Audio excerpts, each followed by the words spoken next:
Good day, Crime Talk aficionados. My name is Scott Reich, and this is Crime Talk. We have a busy docket, so let's get right to it. First, New York City, out of control. The Crumbleys, well, evidence was presented at the preliminary hearing.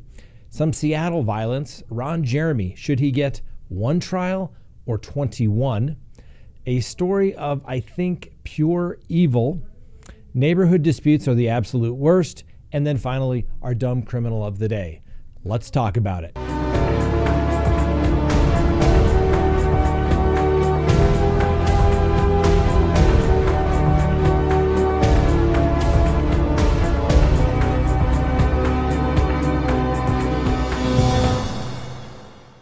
Good day, Crime Talk aficionados. My name is Scott Reich, and this is Crime Talk. Thanks for watching. You know the drill. If you haven't done so already, please hit the subscribe button. Make sure you hit that little bell so that you receive notifications of when we go live or put up new content. And as always, remember, you can listen to us at any time by going to any of your podcast apps and simply typing in Crime Talk with Scott Reich and listen to us anytime. Not only this episode, but all of our previous episodes as well. All right, let's get to the docket. First, New York out of control. New York City, that is. A shoplifter in Queens has stabbed a CVS manager in the hand and then took off with the cough medicine and some hair product. The unidentified suspect entered the CVS drugstore in New York City around noon and took the cough medicine and hair products off the shelf and tried to walk out of the store. The suspect stabbed the manager in the hand and ran off. The manager was taken to a hospital and is in stable condition. So far, those of you keeping track at home, New York City has seen almost a 35% rise in robbery, a 25% increase in shoplifting since 2020. Overall, crime has gone up nearly 42%. Last week, a disturbing video was released of a crew of thieves stealing luxury handbags from a Louis Vuitton store in a suburb of New York City, and the chaotic scene was filmed by a patron of the mall and shows the mall security guard hanging back while everything takes place. Meanwhile, two armed robbers burst into a Brooklyn apartment and tied up a victim with zip ties before beating him up and fleeing with the valuables, including several watches. The incident was also caught on video and shows two hooded men approach the apartment at around noon on February 3rd. One man is wearing a balaclava and the other man is wearing a face mask as they force their way into the victim's apartment. The New York Police Department still has no suspects. That's right. Things are only getting better in New York City, right? Next on the docket, the Crumbleys.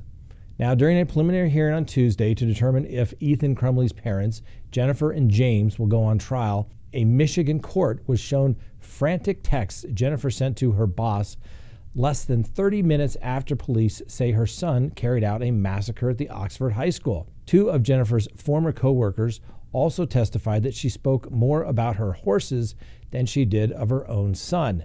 She would often tell co-workers about when her horses were physically sick, but rarely brought up her son's mental health. In the message to her boss, Andrew Smith, Jennifer begged, "I need my job. Please don't judge me for what my son did." She also texted Smith to say, "The gun is gone, and so are the bullets," and other frantic texts including, "Oh my God, Andy, he's going to kill himself. He must be the shooter."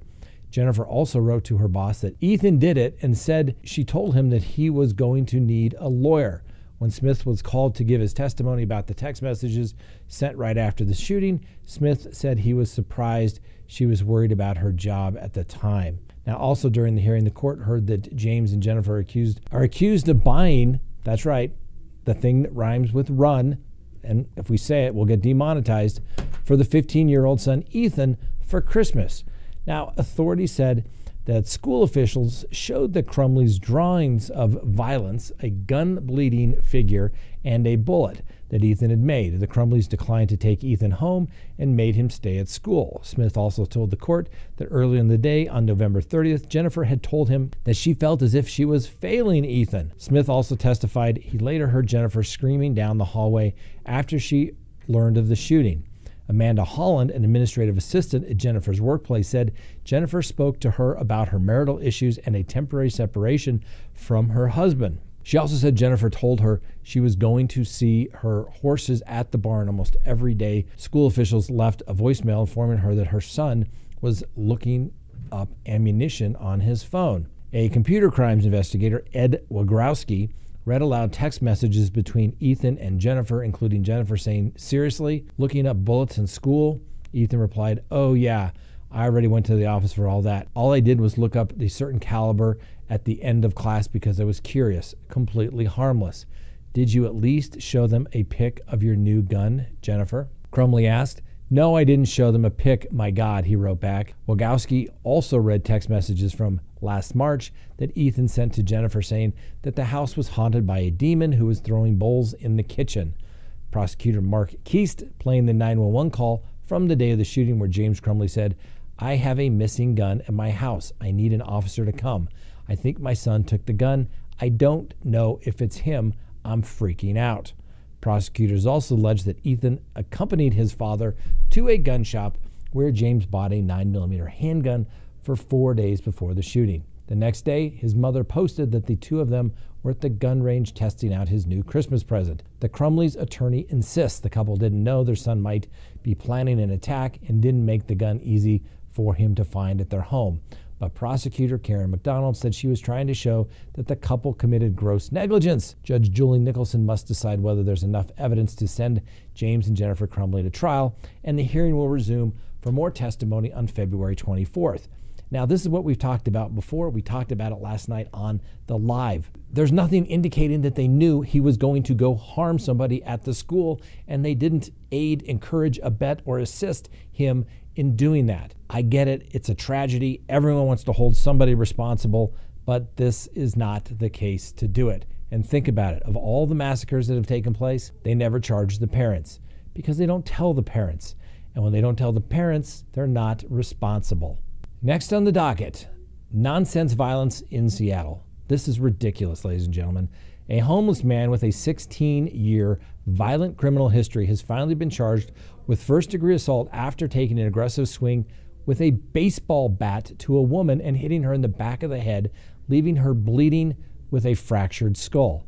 After hitting the woman in the head, the homeless person went for a slice of pizza. Juantez Tulos, 31, has been arrested at least 11 times going back to 2006 and was wanted by police in Washington for third-degree theft. He was filmed with hitting Emma Wang over the head with a baseball bat, knocking her to the ground, then fleeing. Wang lay there with blood pouring from her ears as people rushed to help her. Wang is an engineer at Amazon Web Services and is a resident of Seattle. She is recovering but will need more surgeries. Seattle police have not been able to determine whether there was a motive for the attack. The attacker's rap sheet includes fourth-degree assault, theft, and reckless driving. Prosecutors apparently begged a judge to deny him bail, saying he should not be allowed to walk the city streets. During the course of the investigation, the police learned that the attacker lives in the Al Humphrey House, a transient housing facility that is part of the city's Housing First strategy, in which homeless people are given shelter with no conditions before being provided services to address the underlying causes of their homelessness. That's code for we don't care if you come in high on drugs or alcohol.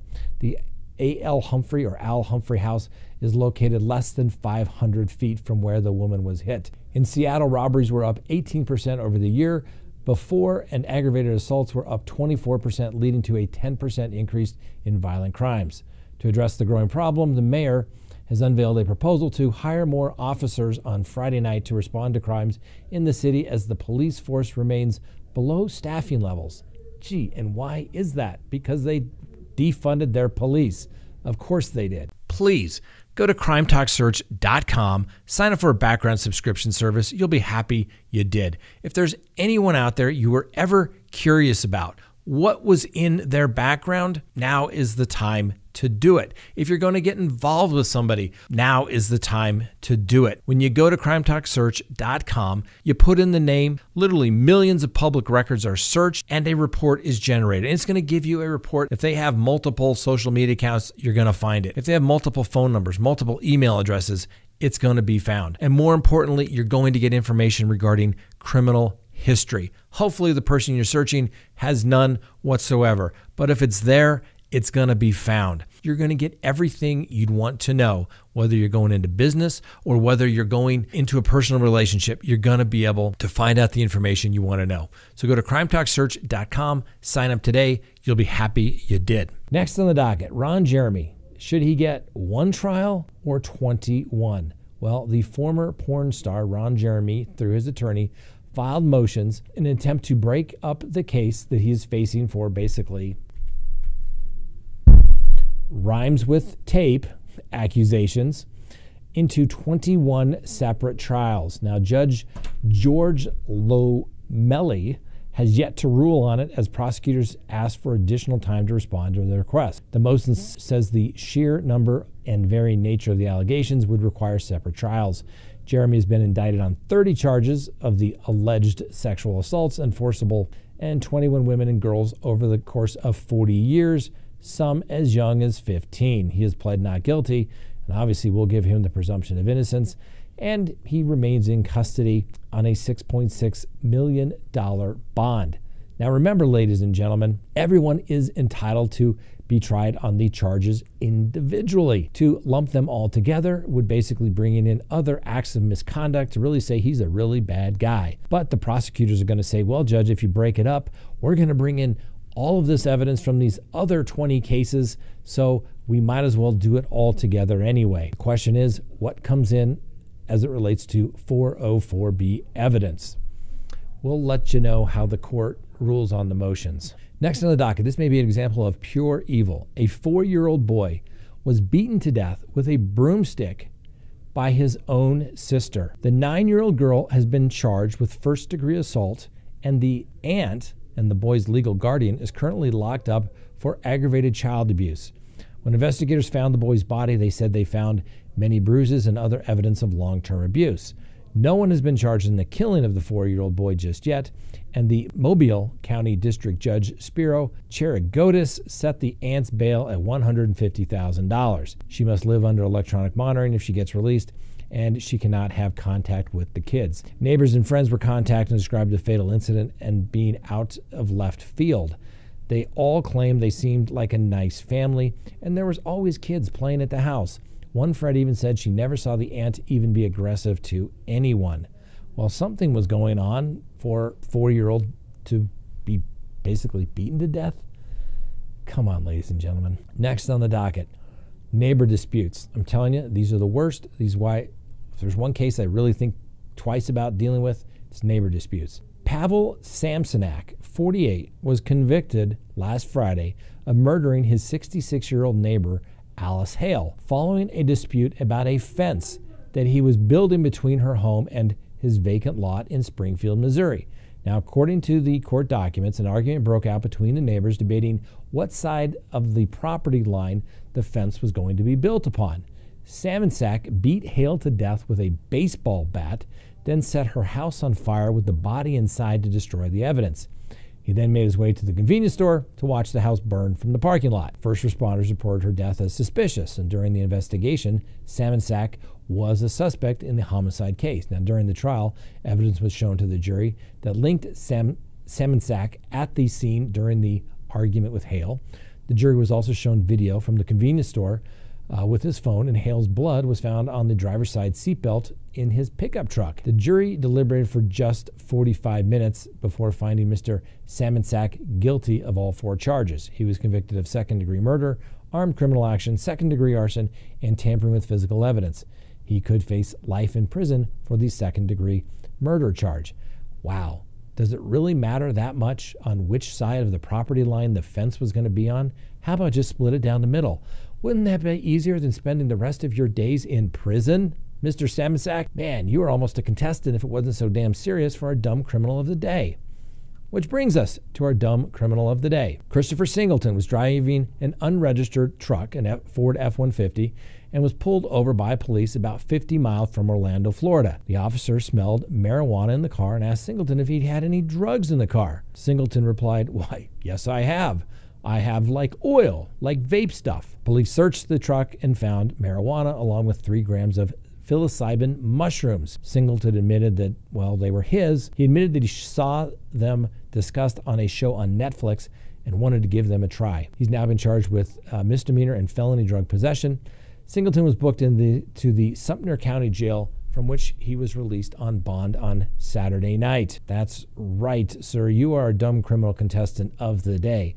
Have we not taught you anything here on Crime Talk? You do not have to answer statements that are going to be incriminating. You can remain silent or simply say, lawyer, lawyer, lawyer. Keep your mouth shut. Bottom line, you should have kept your mouth shut. Congratulations, Mr. Singleton. You are a dumb criminal of the day. All right, thanks for watching. It's been a busy week. We're going to get back on schedule. We'll see you next time on Crime Talk.